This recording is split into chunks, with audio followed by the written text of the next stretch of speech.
Good morning students. सो बेटा classical theory दे विच मैं थानू जिहड़ा लास्ट करवाया सी that was flexibility of wages. ठीक है, तो हुण अपने को नैक्सट है flexibility of rate of interest और you can say Say's law of markets. ठीक है, सो से की कहता सी से जीन बैप्टाइज से जे बी से वो कहता कि जिहड़ी सप्लाई है दैट क्रिएट्स ओन डिमांड कि जिन्ना भी तुसी प्रोड्यूस कर लो सारा का सारा जिहड़ा है वो लोग कंज्यूम कर लैणगे, पर यह ट्रू नहीं है। इनू आप बाद दे विच डिफेंड करांगे। फिलहाल जो वो कह रहा सी उस चीज़ नू सुनना है, उन्होंने समझना है।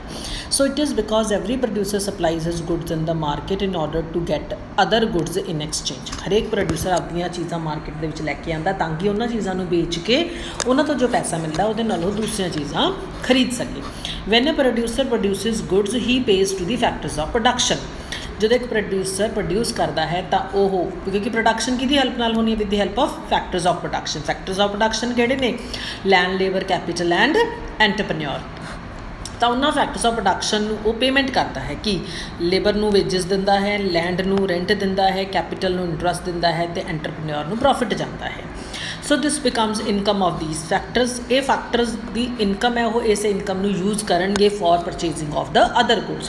People spend their income on consumption and investment goods. Consumption goods जिहड़ियां आपां नूं रोज़ाना जिंदगी दे विच ज़रूरी हुंदियां ने, कंज्यूमर गुड्स भी कहने असीं इहनूं। इन्वेस्टमेंट गुड्स वो गुड्स जिन्हां दे नाल असीं जड़ियाँ प्रोडक्शन वास्ते चीज़ां जरूरी ने वो वालियां गुड्स परचेज करते हैं, जिवें मशीनरी वगैरह। सो ए डी की है? एग्रीगेट डिमांड, कुल मंग की हुंदी है? असी मंग किन्ना चीज़ों की करते हैं, या कंजम्पशन गुड्स की करते हैं या इन्वेस्टमेंट गुड्स की करते हैं। मतलब मेरी C+I that is aggregate demand किहदे बराबर है? एग्रीगेट सप्लाई के बराबर है। मीनस जिन्नियां भी गुड्स मार्केट के विच आउंदियां ने सारियां दी सारियां डिमांड कर लियां जांदियां हैं। That is in the event of equality of saving and investment there will be equality of AD and AS कि जदों सेविंग तो इन्वेस्टमेंट बराबर होणगे उदों एग्रीगेट डिमांड तो एग्रीगेट सप्लाई भी बराबर होगी। कॉन्सिक्वेंटली गुड्स मार्केट दे विच इक्वैलिटी आऊगी। So according to classical economist investment की है? रेट ऑफ इंटरस्ट का इनवर्स फंक्शन है, रेट ऑफ इंटरस्ट के नाल इनवर्सली रिलेट करती है।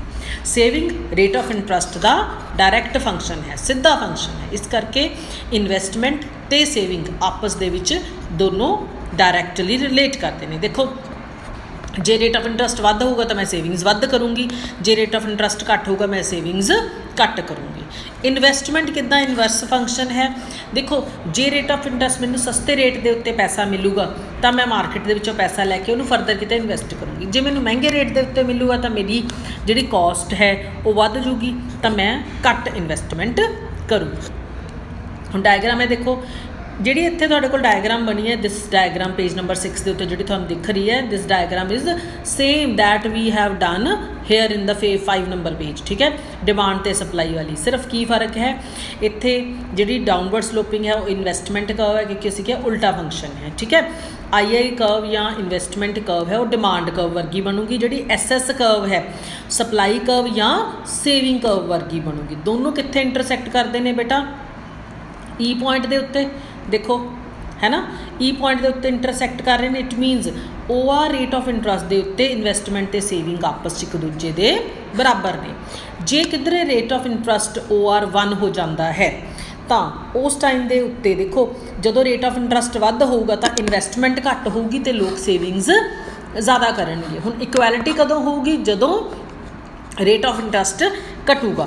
हुण इत्थे OR 1 तो रेट ऑफ इंटरस्ट कित्थे तक घटूगा? OR तक, जदों तक इन्वेस्टमेंट ते सेविंग बराबर नहीं होंगे। This is called automatic adjustment. ठीक है, हुण दूजा केस भी असीं लैके चलांगे कि अगर रेट ऑफ इंटरस्ट घट जे, OR 2 हो जे तो लोगों को इनकरेजमेंट नहीं होगी, वो सेव नहीं करेंगे। क्यों? सेविंग करके फ़ायदा नहीं हो रहा क्योंकि इन्ना घट रेट ऑफ इंटरस्ट मिल रहा है। फिर लोग अपना पैसे नूं रिस्की वेंचर्स दे विच इन्वेस्ट करनगे। ठीक है, हुण OR 2 के उत्ते सेविंग घट ने तो इन्वेस्टमेंट ज़्यादा है। हुण फिर रेट ऑफ इंटरस्ट है जोड़ा वो इनक्रीज़ हो के कित्थे तक जाऊगा? OR तक, ताकि इन्वेस्टमेंट ते सेविंग्स आपस एक दूजे के बराबर हो जाए। यही साइड पर लिखा हुआ है।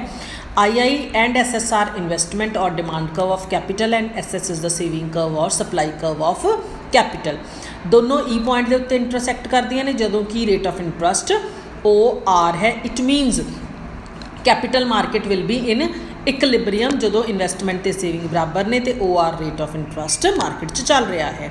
If rate of interest increases to OR1 तो सेविंग इन्वेस्टमेंट तो ज़्यादा हो जाएगी मतलब demand for capital being less than supply rate of interest will tend to fall from OR1 to OR। Same is the case with the जो rate of interest decrease करके OR2 होंदा है उस टाइम के उत्ते जिहड़ी सप्लाई ऑफ कैपिटल है वो घट होगी डिमांड फॉर कैपिटल ज़्यादा होगी रेट ऑफ इंटरस्ट की होगा इनक्रीज़ करूँगा to OR so that investment ते सेविंग आपस एक दूजे के बराबर हो जाए। ठीक है बच्चे। So in the next video we'll talk about flexibility of prices. Till then goodbye, have a nice time.